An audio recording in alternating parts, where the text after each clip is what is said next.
আমার বেডরুমের দরজা ভেঙে রীতিমাত্র ট্রেনিং হিচড়ে তারা বের করেছে। তারা জবরদস্তি করে ধাক্কা মেরে আমাকে বাড়ি থেকে বের করে দিয়েছে। কার কাছে আমি বিচার চাইব?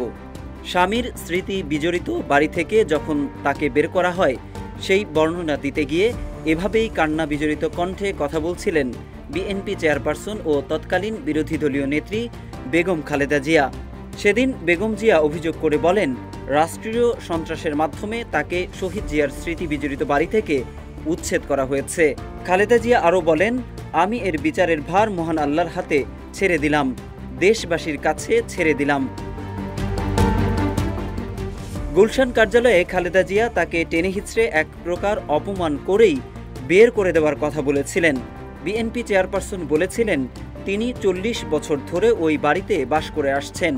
স্মৃতিময় বাড়ির সাথে জোর করে ছিন্ন করা হলো তার সেই সম্পর্ক। এছাড়াও সেদিন বেগম জিয়া বলেছিলেন, ঘরের দরজা ভেঙে, তার বেডরুমের দরজা ভেঙে রীতিমতো টেনে হিচড়ে তাকে বের করে দিয়েছে। কিন্তু আওয়ামী লীগের পক্ষ থেকে সেদিন বেগম জিয়ার অভিযোগ অস্বীকার করে উল্টো তাকে অভিযোগ করে বলা হয়, টেনে হিচড়ে বের করা, দরজার তালা ভাঙা, এক কাপড়ে চলতে বাধ্য করা নিতান্তই বানোয়াট, অসত্য এবং উদ্দেশ্য প্রণোদিত। কিন্তু সেদিন বেগম জিয়ার কান্নায় কেঁদেছিলেন গুলশান কার্যালয়ে উপস্থিত দলের নেতাকর্মী সহ দেশের অগণিত মানুষ। একজন বিরোধী দলীয় নেত্রী ও সাবেক 3 বারের প্রধানমন্ত্রী, সাবেক রাষ্ট্রপতি ও সাবেক সেনা প্রধানের সহধর্মিণীর এমন কান্নার কথা জানেন না তরুণ প্রজন্মের অনেকেই। কি সেই অজানা কথা? ব্যক্তিগত আক্রোশ নাকি আইনের মারপ্যাচ? কিভাবে সেদিন বের করা হয়েছিল বেগম জিয়াকে? 2010 সালে আইন আদালতের দোহাই দিলেও যুক্তরাজ্যে এক অনুষ্ঠানে শেখ হাসিনা নিজেই স্বীকার করেছিলেন তার জেদ পূরণের কথা। 2023 সালে যুক্তরাজ্য সফরে এক অনুষ্ঠানে বক্তব্যে তারেক রহমানের প্রতি রাগ ছাড়তে গিয়ে শেখ হাসিনাকে বলতে শোনা যায়, প্রতিজ্ঞা করেছিলাম ক্যান্টনমেন্টে আর বসবাস করতে হবে না, যেদিন সময় পাবো বের করে দিব, বের করে দিয়েছি।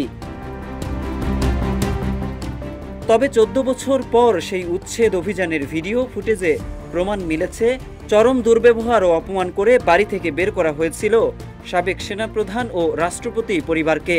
2010 সালের সেই উচ্ছেদ অভিযানে ধারণ করা ভিডিওতে দেখা যাচ্ছে বেগম খালেদা জিয়া বাসার ভেতরে সোফায় বসে আছেন। তাকে বের হতে বলছেন উচ্ছেদে নেতৃত্ব দানকারী কর্মকর্তারা। ভিডিওতে আরও দেখা যাচ্ছে বেগম জিয়া বলছেন সুপ্রিম কোর্টের আপিল শুনানি পর্যন্ত অপেক্ষা করতে। পরে বেগম জিয়া গুলশান কার্যালয়ে চরম দুর্ব্যবহার করার কথা জানিয়েছিলেন। অভিযানে ধারণ করা সেই ভিডিওতে পরিষ্কার বোঝা যাচ্ছে উচ্ছেদ অভিযানে থাকা এক কর্মকর্তা বলছেন, যাও ওনাকে উঠিয়ে নিয়ে আসো। জিয়া পরিবারকে তাদের বাড়ি ছাড়ার বিষয়ে শেখ হাসিনা সহ তার সরকারের পক্ষে দাবি করা হয়েছিল আইন অনুযায়ী ও আদালতের রায় মেনেই উচ্ছেদ অভিযান চালানো হয়েছে। কিন্তু সেদিন বেগম জিয়াকে বাড়ি থেকে বের করতে বাধ্য করা হলেও 5 আগস্টের ছাত্র জনতার অভ্যুত্থানে স্বৈরাচারী তকমা নিয়ে দেশ ছাড়তে বাধ্য হয়েছিলেন শেখ হাসিনা। তবে এই দুই ঘটনার মধ্যে সময়ের ব্যবধান 1 যুগেরও বেশি।